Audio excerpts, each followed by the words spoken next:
Wild West TV. Ibana, sakata la mchezo wa Kariakoo Derby kati ya Young African dhidi ya Simba Sports kuahilishwa limeendelea kushika kasi na kuibua mengi mazito na makubwa nchini Tanzania na nje ya Tanzania. Hapa ni madhara ambayo yanakwenda kutokea moja kwa moja mara tu baada ya mchezo huo kuahilishwa. Kwanza kabisa, madhara makubwa wameyapata Azam Media ambao wao ndio wenye haki ya kuonesha matangazo ya ligi kuu Tanzania bara. Walikuwa wameshatupa pesa nyingi, wameshatumia gharama nyingi kuandaa Kariakoo Derby kama moja ya mchezo mkubwa sana barani Afrika, ukiachana na Cairo Derby kati ya National Al Ahly na Zamalek, ukiachana Kaizer Chiefs dhidi ya Orlando Pirates pale nchini Afrika Kusini, ukiachana na Casablanca Derby kati ya Wydad Casablanca na Raja Casablanca. Mchezo mwingine mkubwa barani Afrika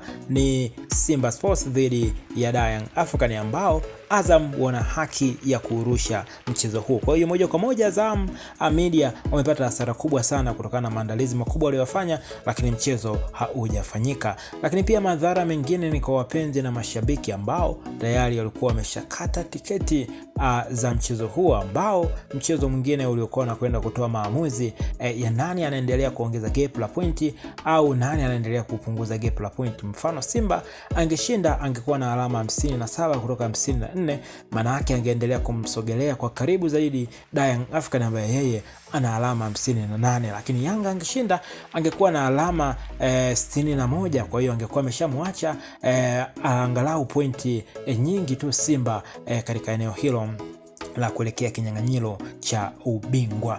Lakini pia ukiachana madhara hayo, madhara mengine ambayo yameshajitokeza mpaka sasa, moja ya mashabiki wa Young African alikuwa ametokea jijini Mbeya mpaka jijini Dar es Salaam kwa ajili ya mchezo huo.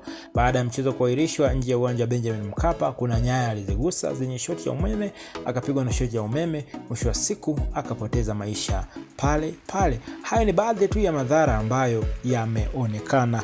Lakini pia madhara mengine ni taswira ya soka la Tanzania. Msimu huu kumekuwa kuna mambo mengi sana ambayo sio mazuri, ambayo yanatia mashaka katika ligi yetu. Kwa hiyo yanaharibu taswira moja kwa moja ya ligi yetu ya Tanzania. Waandishi wa habari wengi wametoka nje ya Tanzania, wanakuja wanakuta mchezo hauchezwi. Kwa hiyo watakachokiandika ni kile ambacho kimetokea. Tuandikie pia maoni yako katika sehemu ya comment juu ya madhara ambayo unafikiri yanakwenda kutokea mara tu baada ya Simba Sports kugomea mchezo dhidi ya Young African.